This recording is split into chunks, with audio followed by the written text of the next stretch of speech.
Greetings and welcome. I hope that you are doing well, and I hope that your reading has been going really well this month. Mine has been going pretty well. I got off to a slow start, but I am definitely getting back on track. So let's start with the first book of the month. It's the book I chose to fulfill the prompt to read a book that has at least 2 of the letter M in the title, and the book is Magpie Murders by Anthony Horowitz. And I started my reading with this book because I opened it and looked at the last few pages and it said page 236, so I figured it's going to be a quick first read. Although the book did look a little thick for being under 300 pages. And then I started reading and realized that something else is definitely going on. So it starts with an introduction to the book Magpie Murders by Alan Conway. And the introduction is by his editor, Susan Ryland. Now we read Alan's manuscript along with Susan, but when she gets to the last page, which is around page 213 of the book, she realizes that the manuscript is incomplete. So what's in the manuscript? Mary Blackiston, the housekeeper at Pye Hall, is discovered dead at the bottom of the stairs. The police think it was an accident. They think she got tangled up in the cord for the vacuum cleaner and she fell down the stairs and died. The community members think something else is definitely going on. So they think Mary was murdered, and they're convinced that her son Robert is the one who murdered her, because Robert and Mary had a very public argument, and at the end of it, he threatened her. His fiancée contacts Detective Atticus Pund and asks him to look into the case and see what really happened. But since there is no official police case, he's not able to look into it. But he changes his mind when Mary's employer, Sir Magnus Pye, is also discovered dead. Atticus and his assistant James travel to Pye Hall to investigate, revealing motives for several of the Pye family members. The second plot of this book involves Alan Conway.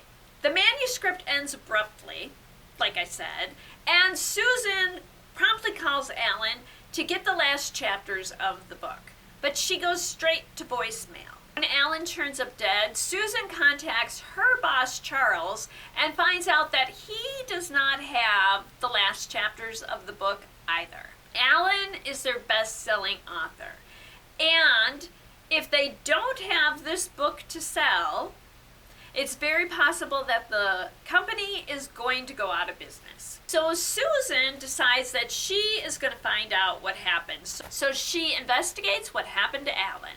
Her investigation is the second plot of this book. Through her investigation, Susan learns something that she has suspected all along. Alan is not a nice guy.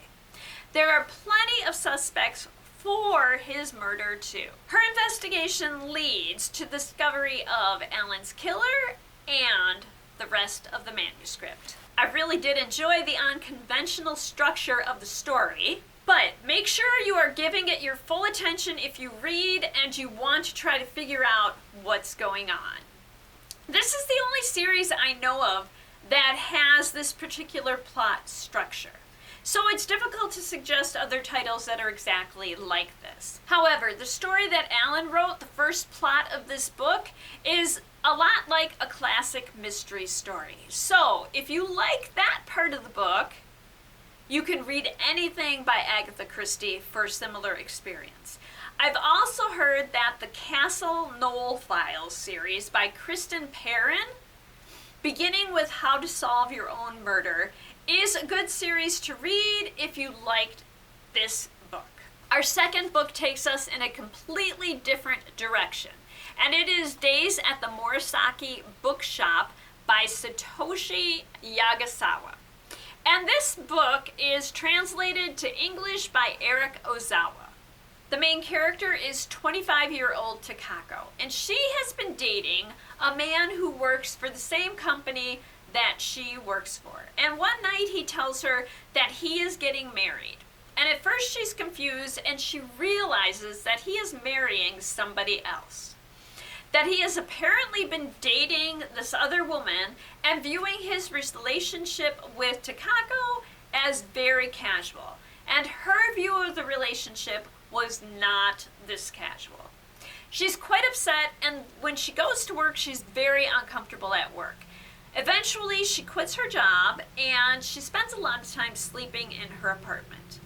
And it's completely understandable. She's grieving the loss of her relationship, and she's probably depressed as well.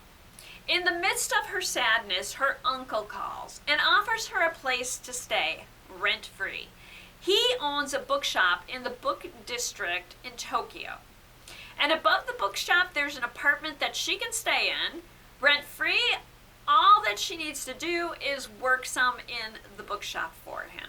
And honestly, this book district in Tokyo sounds so amazing. It is exactly someplace I would like to go.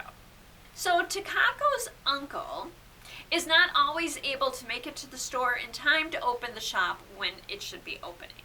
So Takako agrees that she will stay in the apartment upstairs and she'll open the shop and work in the shop occasionally to help him out. And when she was a kid, Takako loved her Uncle Satori. He had a lot of books in his room. He was uniquely himself. And when she got to her teen years, this fact that he was uniquely himself kind of bothered her, and she distanced herself from him. As she works in the bookshop, Takako begins to reawaken through interactions with the customers and by selecting random books to read and visiting a local coffee shop and interacting with the people there. She begins to appreciate Satoru's personality again, and they push each other into bettering their lives. I really did enjoy this book, so thank you to the friend of mine who gave it to me. And I do definitely need to get to the second book of this series soon. And there's a sweetness to this book that makes it perfect for those of us looking for a cozy, comforting read, especially if you are a book lover and if you like books where the characters grow emotionally throughout the story. And it did remind me of the Before the Coffee Gets Cold series by Toshikazu Kawaguchi, without the time travel aspect mixed in. If you're looking for a comforting, gentle read, you could try that series as well. And there we are with the 2 books that I read for the first week of September. So I updated my syllabus with the books that I've read. We've got Magpie Murders, we've got Days at the Morisaki Bookshop, Piranesi will be the next one I'm going to read, and then after that, The Night and the Moth. So I will be back next week to talk about those 2 books with you as long as I get them completed. So I hope that you'll join me then. I hope that you are enjoying your September reading, and I hope that you enjoy all that you do and all that you read. And thank you.